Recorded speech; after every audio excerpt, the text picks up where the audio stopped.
Quando é que algo merece um lugar em sua estante? São livros, filmes, quadrinhos, animações e figuras que criam laços e ganham valor em nosso mundo. Em uma série de entrevistas, iremos buscar em nossos convidados pedaços de suas histórias que revelem curiosidades, sonhos e influências que possuem em suas estantes. Olá pessoal, tudo bem? Estamos com mais um vídeo aqui no Em Sua Estante com a poetisa Amanda Vital. Ela que escreve poemas e conversa com a gente hoje sobre como é que é escrever poemas, como é que é se alimentar de fontes tão diversas de literatura. E estamos vendo que a estantezinha dela está ali no lado, com várias fontes de inspiração, que também pode ser a nossa inspiração nesse mundo literário. A nossa primeira poetisa. Então, Amanda, como é que é escrever poema? Bom, Rubio, primeiramente, obrigada pelo convite. Que honra que eu sou a primeira poetisa. Fiquei muito feliz mesmo. Como é escrever poemas? Na verdade, é muito mais simples do que se imagina. Quando você tem uma certa bagagem, né, uma certa predisposição para escrever, né, um certo gosto para escrever, tudo fica muito mais fácil, né? Tudo flui muito melhor. Então, para mim, assim, é um desafio constante porque eu sempre fico querendo me aprimorar, né? Mas é uma experiência maravilhosa. Gosto muito de escrever poemas. Você faz a faculdade de letras na Federal da Paraíba e participa de um centro de pesquisa em literatura. Como é que é isso? Então, minha graduação está em andamento ainda, é em letras português, mas não é só a graduação, também faz parte desse centro, desse grupo de pesquisa em poesia contemporânea da Paraíba. Então, o foco da nossa pesquisa é a novíssima poesia, né? Poesia pós anos 2000, inclusive é o nome da nossa pesquisa, poesia pós anos 2000. E centrado na poesia da Paraíba. Então, a gente estuda realmente os contemporâneos da Paraíba. Então, está sendo uma experiência muito boa, porque é o que eu mais leio ultimamente, né? A poesia da Paraíba. Me explica um pouco mais, assim, como escrever para um público que não consome tanto assim. Porque, por exemplo, a maioria da população gosta de filme, novela, aí parte até bem menor com ler alguma coisa, e a maioria desses que leem só leem mais prosa, leem mais romance, suspense, terror, todos aqueles gêneros, e aí tem aquela fatia que consome poesia. Como é que é escrever para um público seleto? Então, a nossa prioridade maior é a gente realmente se atirar de um abismo, porque como a gente sabe que não vai ter leitor, assim, a quantidade de leitor que a gente deseja, que a gente almeja ter, então a gente acaba só se divertindo muito com isso, né? Eu estava conversando outro dia com uma amiga minha, a Ana Polinário, a gente estava falando que 90% do nosso público, né, nos lançamentos, né, nos nossos eventos, né, quando a gente lança livro, 90% é formado por escritores, então a gente acaba dialogando com os próprios escritores, a gente não tem assim alguém para chamar de leitor, geralmente é alguém que é envolvido com literatura mesmo, envolvido já com poesia, então é uma eterna troca, uma constante troca, constantes oficinas literárias através dos nossos diálogos, né, das nossas conversas, mas não é nada frustrante para mim, eu gosto muito de sempre me desafiar, sempre tentar aplicar o que eu estudo, né, o que eu leio na minha própria poesia, então é um exercício diário e não é tão voltado assim para agradar um público, mas é uma expressão mesmo do nosso íntimo. Alguns poetas escrevem livros, criam suas coletâneas, chamadas antologias. Eu gostaria que você explicasse um pouco mais o que são essas antologias e assim, como é que a própria comunidade de escritores / leitores de poesia consegue se manter, consegue criar um nicho forte. A gente se ajuda muito, né? Eu gosto muito da amizade que eu faço nesses eventos, né, mesmo. Então a gente acaba se unindo e um vai no lançamento do outro, um vai no evento do outro, a gente vai constantemente se ajudando. As antologias, então, elas se dividem em duas. é a antologia do próprio autor, né, que ele faz um compilado de tudo que ele escreveu, ou de um gênero só, ou de diversos gêneros. Um exemplo foi a antologia lançada esse ano pelo professor Rinaldo de Fernandes, que é uma antologia de contos reunidos. São todos os contos dele reunidos em um só livro. Ele optou por já lançar já todos os contos dele. Eu tenho certeza que vão vir mais contos, né? Mas ele optou por lançar já agora a antologia dele. E tem aquela antologia que é feita por diversos autores com um nicho, né, temático, geralmente ou poesia sobre a humanidade, poesia sobre a mulher, contos sobre a sociedade, sobre a máquina, diversos eixos que podem ser utilizados, só que com vários autores. Eu estou participando agora de uma antologia chamada Ventre Urbano, que é uma antologia de contos, né, o meu primeiro conto, na verdade, eu estou me arriscando nessa antologia. E é uma experiência muito bacana porque acaba nos unindo ainda mais, né? Como são 12 autoras, por exemplo, nessa que eu estou participando, a gente acaba se unindo mais, chamando um ou outro, aí a gente acaba aglomerando mesmo o nosso público, né? Os nossos leitores. Um tema que está um pouco na moda, vamos dizer assim, e tem sua relevância, é a participação feminina na escrita, não somente no público leitor, porque as mulheres sempre foram o maior público que lê, mas também na produção literária. Na prosa teve vários debates com respeito à inclusão, e você, como uma primeira autora, como primeira poetisa no canal, qual é a importância do inserir a mulher como uma autora, passando sua visão, seu olhar de mundo para a literatura, tanto na poesia como na prosa? Pois é, o termo literatura feminina e escrita feminina está muito na moda, né? No Correio das Artes, né, o nosso suplemento aqui da Paraíba do mês passado, o tema foi, né, literatura feminina.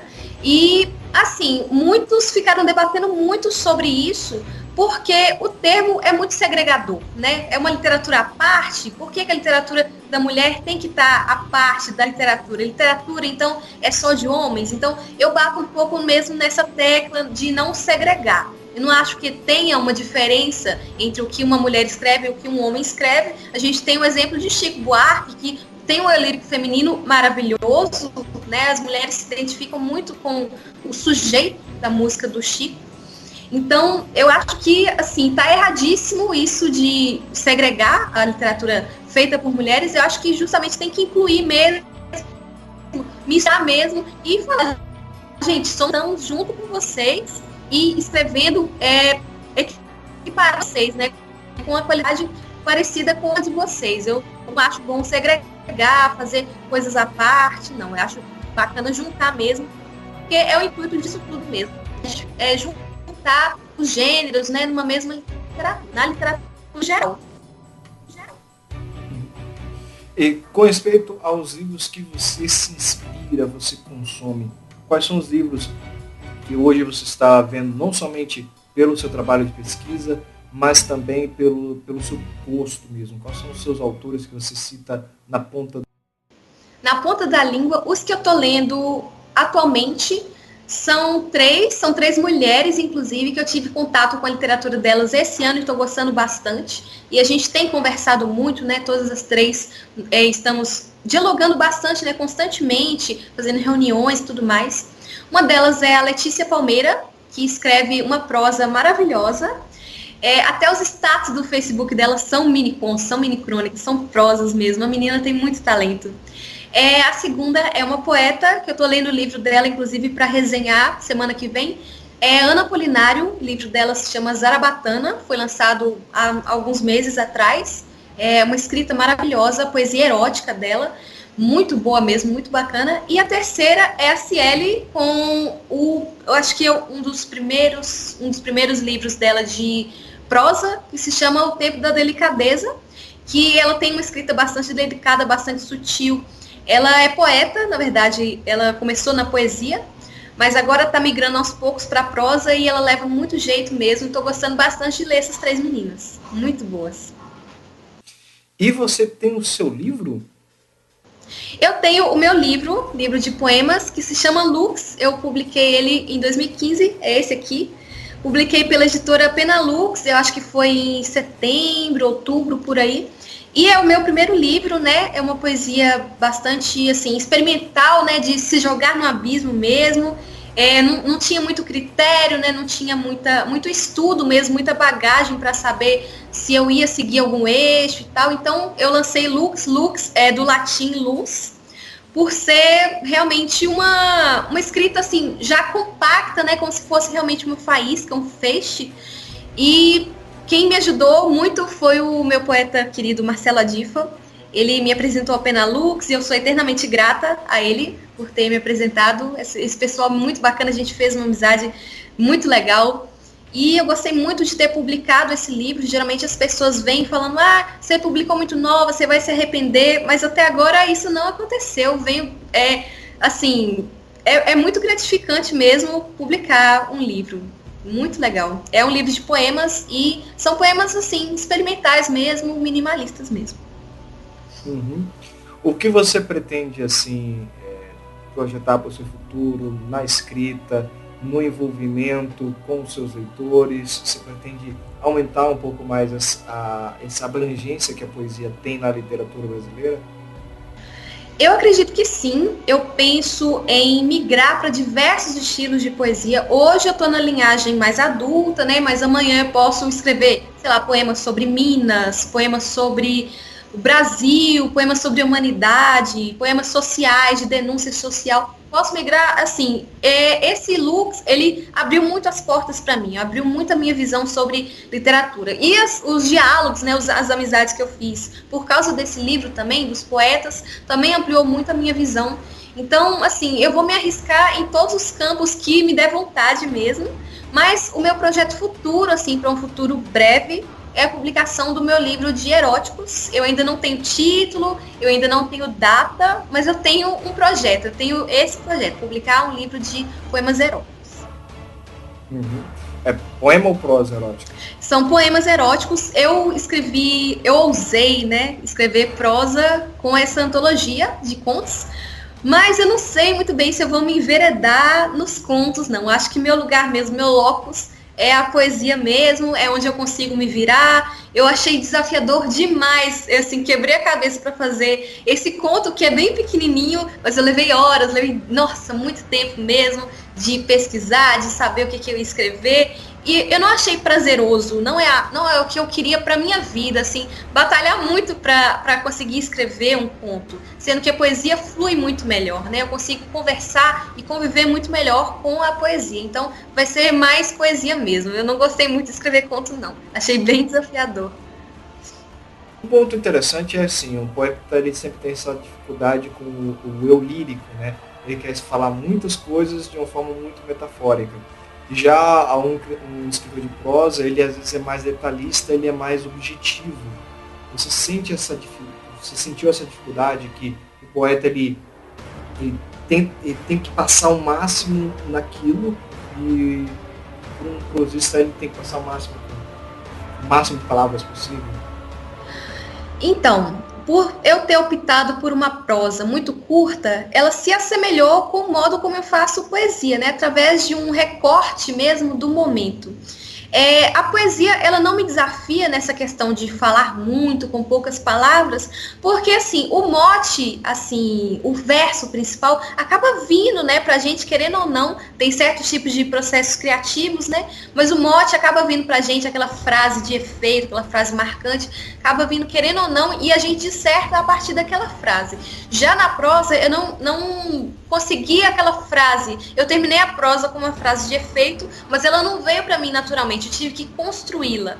E como o meu conto ele não tem uma narração, não tem um início, meio e fim, é realmente um recorte, então ele se assemelha muito mesmo à poesia. Tanto é que, assim, eu não vou mais enveredar, porque se eu fosse escrever só conto, seria conto só dessa maneira. Ia ficar muito entediante, eu não ia gostar muito do resultado. Então deixa só na poesia mesmo, que é o que dá certo para esse recorte.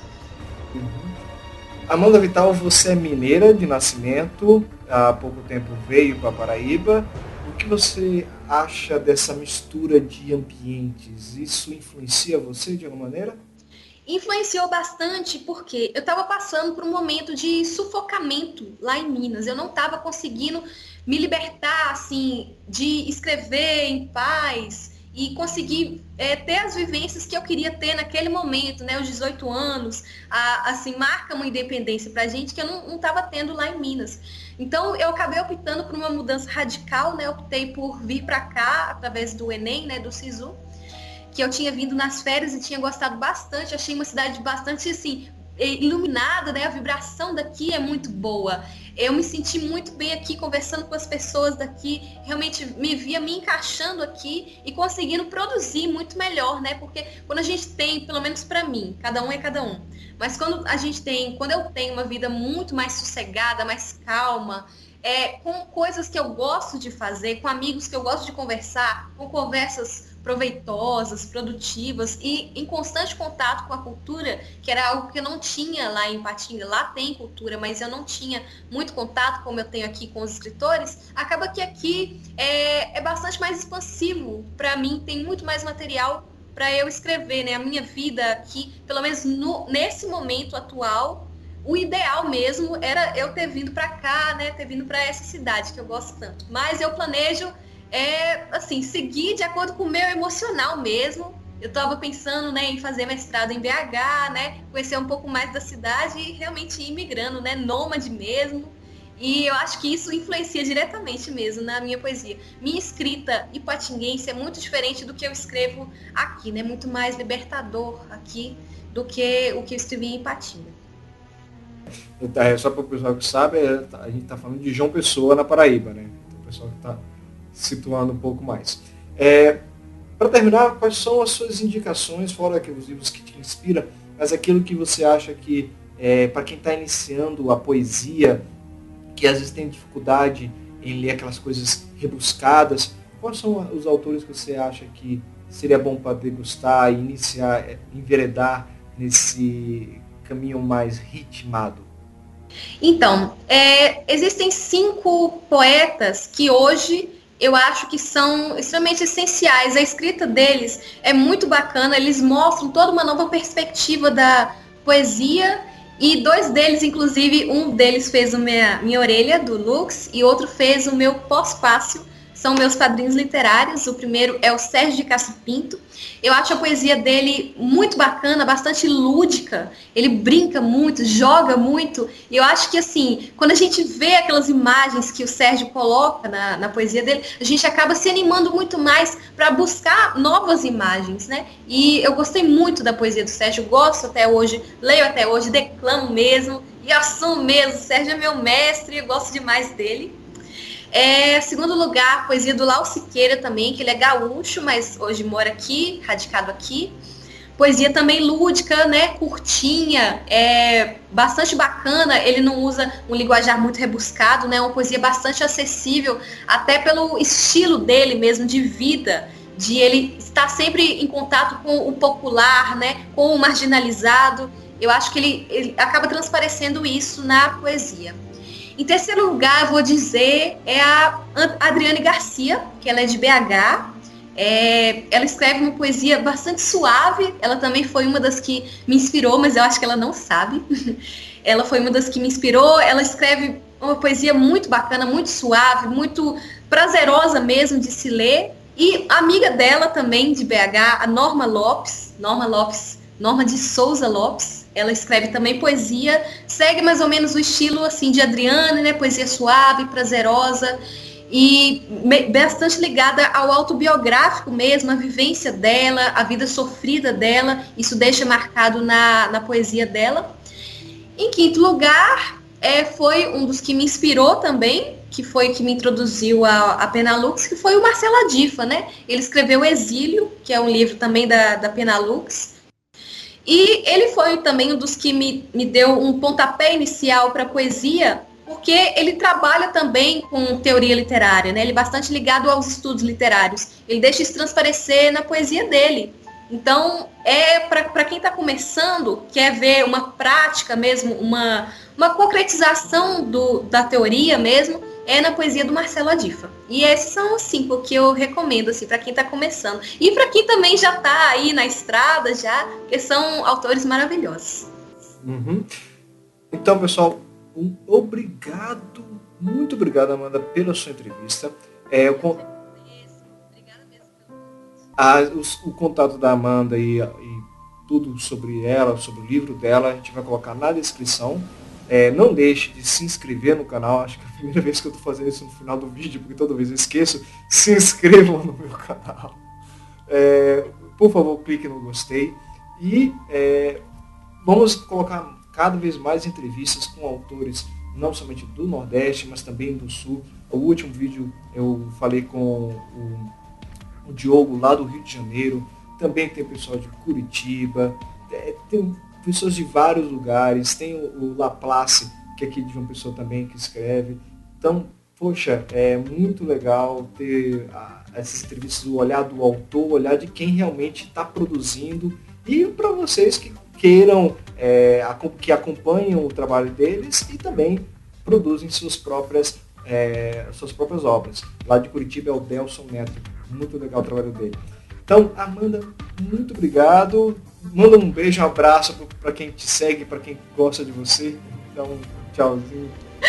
Então, gente, queria mandar um abraço para minha mãe, né, que é a minha maior apoiadora, minha melhor amiga e que tá me esperando lá em Minas, né? Daqui a 2 semanas eu tô indo lá dar um abraço bem gostoso nela, tô com muita saudade. E queria mandar também um abraço pro Thiago, que foi um dos que me ajudou, né, a não ficar muito nervosa com essa entrevista. Ele me acalmou bastante, então um beijo para ele também. E um beijo para todo mundo que tá aí me acompanhando meus poemas, né? O pessoal que tá sempre aí curtindo, interagindo. Obrigada mesmo, gratidão sempre a todos. Sem vocês, eu realmente estava super desmotivada agora. Então é esse feedback de vocês que me fazem. Obrigada mesmo, gente. Ok. Muito obrigado. Até mais, pessoal.